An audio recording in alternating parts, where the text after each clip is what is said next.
আসসালামু আলাইকুম রহমতুল্লাহ। সুপ্রিয় দর্শক, মজলুম জননেতা এটিএম আজহারুল ইসলামের মুক্তির ফায়সালা আজকেও হলো না। শুনানি শেষ হয়নি, আবার আগামী বৃহস্পতিবার শুনানি হবে। তো আজকে জামাতে ইসলামের সর্বোচ্চ নেতারা কিন্তু আদালতে উপস্থিত ছিলেন।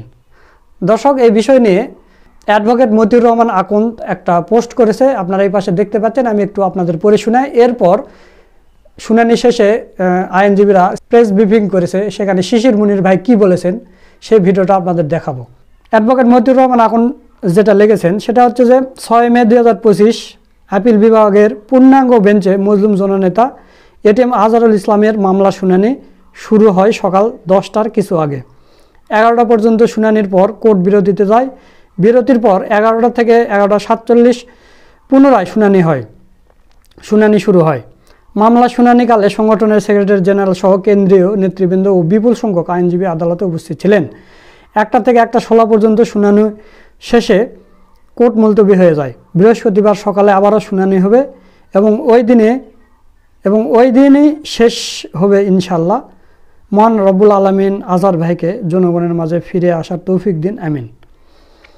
তো দর্শক, বৃহস্পতিবারে এখন পূর্ণাঙ্গ বেঞ্চ থাকবে কি থাকবে না এটা নিয়ে একটা সংশয় আছে। এখন বৃহস্পতিবারও মুক্তি হবে কি না সেটা আমরা জানি না। তো আমরা আশায় ছিলাম যে আজকেই মুক্তি হবে, কিন্তু সেটা কিন্তু হয়নি। তো দর্শক, চলুন এখন আমরা শিশির মুনির ভাইয়ের মুখে শুনে আসি যে মামলার কতদূর কি হয়ে আছে। জনাব এটিএম আজহারুল ইসলামের রিভিউ থেকে উদ্ভূত আপিল মামলার শুনানি শুরু হয়েছে। আজকে আমাদের পক্ষে শুনানির প্রায় 90% শেষ হয়ে গেছে।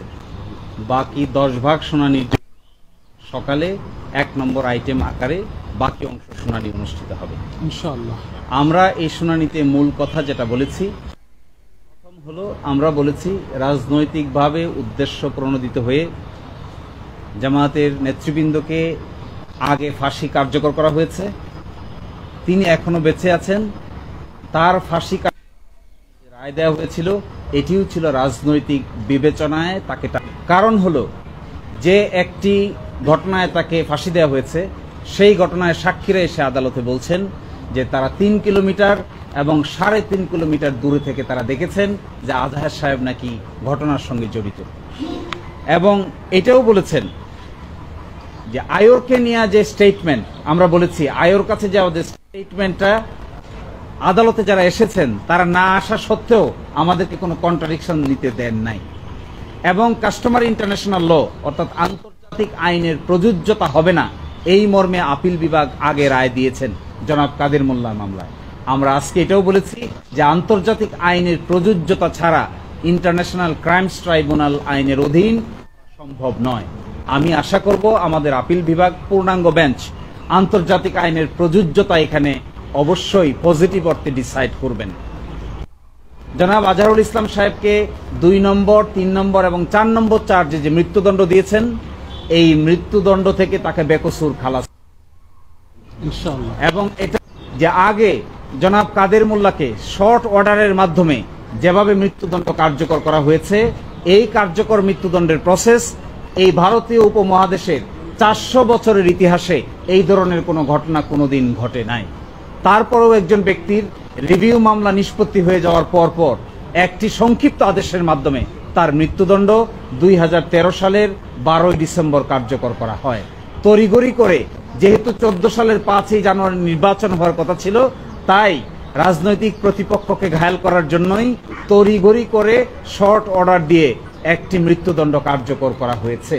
এসব কিছু নিয়ে প্রশ্ন উঠবে এবং সবকিছুই আদালতের রায়ের মধ্যে আসবে। অতীতে যাদের ব্যাপারে এই ধরনের অবিচার করা হয়েছে, মৃত্যুদণ্ড কি পদ্ধতিতে কার্যকর করা হয়েছে, কি ফাইন্ডিং দিয়ে কার্যকর করা হয়েছে, সবকিছুর ব্যাপারেই আমরা আজকে সাবমিশন রেখেছি।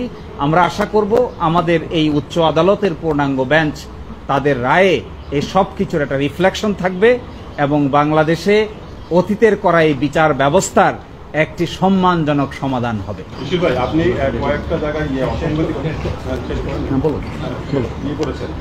একটা জায়গায় আপনি এটা বলার চেষ্টা করেছেন, আরেকটা বলেছেন যে বিচারকটা বলেছেন যে এই যে ভুলটা উনি বলছেন যে আজহারুল ইসলাম ছিলেন না, ওনারা বলছেন যে না এটা সত্য হওয়া উচিত। আসলে কি বলার চেষ্টা করেছেন?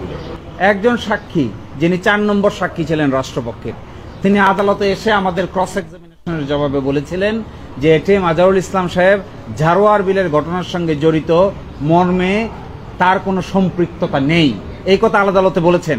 কিন্তু সেটিকে অতীতের আমাদের আপিল বিভাগ এই নেইটিকে তার সাথে সত্য নয় বলে পড়তে বলেছিলেন আমাদেরকে। আজকে আদালতকে আমরা এটা দেখিয়েছি যে সাক্ষী যখন সুনির্দিষ্টভাবে বলেন যে তিনি ঘটনার সঙ্গে জড়িত নেই, এর মধ্যে অন্য কোনোভাবে পড়ার আর কোনো স্কোপ নাই।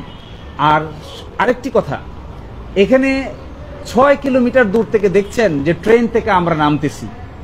আপনাদের কি মনে হয় যদি কোনো যন্ত্র ছাড়া 6 কিলোমিটার দূর থেকে কোনো মানুষ দেখতে পারে কোনো মানুষ ট্রেন থেকে নেমেছে কিনা, কাউকে গুলি করেছে কিনা, কাউকে অ্যাটাক করেছে কিনা? অথচ আগে কোনোদিন চিনে না, জীবনে কোনোদিন দেখা হয় নাই, ওই দিনেই প্রথম 6 কিলোমিটার দূর থেকে আইডেন্টিফাই করে ফেলে। আমরা বলেছি এইগুলো শুধুমাত্র বায়োনিক আয় দ্বারাই সম্ভব, বাস্তবে কোনো মানুষের পক্ষে এই ধরনের কাজ করা সম্ভব না। আমরা দেখলাম এই মামলার প্রথমবারের মতো আপনি স্কাইপ ক্যালেন্ডারের বিষয় আনলেন, একই সাথে মনোরঞ্জন বালির বিষয়টাও আনলেন। আপনি এর আগে এই প্রসঙ্গগুলো কখনো তোলাই যায়নি, এই প্রথমবার আনার পর আপনি বিষয় প্রকাশ করেছেন। আমি কি বলতে চেয়েছিলেন? আমি স্কাইপ কেলেঙ্কারির কথা বলতে চেয়েছি যে স্কাইপ কেলেঙ্কারির সকল ইমেল, সকল অডিও ডকুমেন্ট এবং সকল পত্রিকার রিপোর্ট সবকিছুই আমরা দেশি বিদেশি রিপোর্ট আদালতের সামনে উপস্থাপন করেছিলাম। তখনকার দিনের ট্রাইব্যুনাল আমাদেরকে এই সমস্ত বিষয়ের উপর আর্গুমেন্ট করে বলছেন যে এগুলো আদালতের দেখার বিষয় নয়। অথচ এখনো পর্যন্ত সেই ইমেল কমিউনিকেশন, সেই অডিও স্ক্রিপ্ট এবং সেই আন্তর্জাতিক এই রিপোর্ট ইকোনমিক্স থেকে সব জায়গায় রিপোর্ট হয়েছে, এগুলো সবই আমাদের কাছে রক্ষিত আছে। যদি এমন হয় মাননীয় আপিল বিভাগ এগুলো দেখতে চান, প্রয়োজন সাপেক্ষে আমরা আপিল বিভাগকে এগুলো দেখাবো। আর দ্বিতীয় কথা আমি বলেছিলাম, শুকরঞ্জন বালিকে আদালতের সামনে থেকে একটি সাদা মাইক্রোবাসে করে আইনজীবীদের সামনে থেকে জোর করে ধরে নিয়ে যাওয়া হয়, তাকে পরে ভারতে পাওয়া যায়, ভারত থেকে তাকে সাজা দেওয়া হয়, সেখান থেকে তিনি বাংলাদেশে এখন বাড়িতে বসবাস করছেন। আমরা বলেছি এগুলো প্রমাণ করে যে ওই ট্রাইব্যুনালে যে বিচার হয়েছে তা সবকিছু হয়েছে অসৎ উদ্দেশ্য প্রণোদিত এবং কতিপয় রাজনীতিকে সাজা দিয়ে রাজনৈতিক উদ্দেশ্য হাসিল করার জন্যই এই সমস্ত কাজ করা হয়েছিল।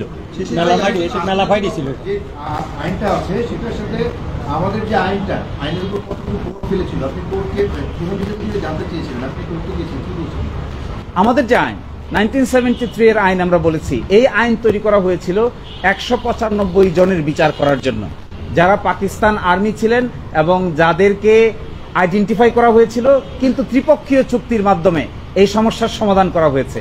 কিন্তু আজকে যাদেরকে সিভিলিয়ান আকারে ট্রাই করা হয়েছে অন্যায়ভাবে নতুন করে সাক্ষী তৈরি করে নিজের মতো করে ডকুমেন্ট তৈরি করে, আমরা বলেছি এটা সম্পূর্ণভাবে শুধুমাত্র রাজনৈতিক প্রতিপক্ষকে ঘায়াল করার জন্যই এই ধরনের উদ্যোগ নেওয়া হয়েছে। শিশির ভাই, আপনি একটি জায়গায় একটি রেফারেন্স এনেছিলেন ম্যাডাম জাস্টিস জিনাতারা ম্যাডামের বিষয়। তিনি এই রায়ের পর্যবেক্ষণ বা রায়ের জায়গায় তার অবস্থান কি করেছিলেন? তিনি স্পষ্ট করে বলেছেন চার্জ নম্বর 2 এবং 3-তে যে ধরনের সাক্ষীর উপর ভিত্তি করে এখানে মৃত্যুদণ্ড দেওয়া হয়েছে, তিনি বলছেন এই ধরনের সাক্ষীকে মোটেও বিশ্বাস করার সুযোগ নাই। 3 কিলোমিটার দূর থেকে যে দেখতে পায় তাকে আমি কি করে বিশ্বাস করি। তিনি এটাও বলেছেন যিনি 6 কিলোমিটার দূর থেকে লুকিয়ে থেকে দেখতে পায় তাকে আমি কি করে বিশ্বাস করব। যিনি নিজের সন্তানের নাম বলতে পারেন না, তার সন্তান কয়জন এটাও বলতে পারেন না, কিন্তু তিনি আসামির নাম বলেন, তাকে কি করে আমি বিশ্বাস করব। এই কথা বলে তিনি এদের সাক্ষ্যগত কোনো মূল্য নাই এবং এদের উপর বিশ্বাস করে কাউকে সাজা দেওয়া যাবে না, এবং এটিএম আজহার সাহেবকে 2 নম্বর চার্জ এবং 3 নম্বর চার্জ থেকে তিনি বেকসুর খালাস দিয়েছেন। ঠিক আছে, ওকে।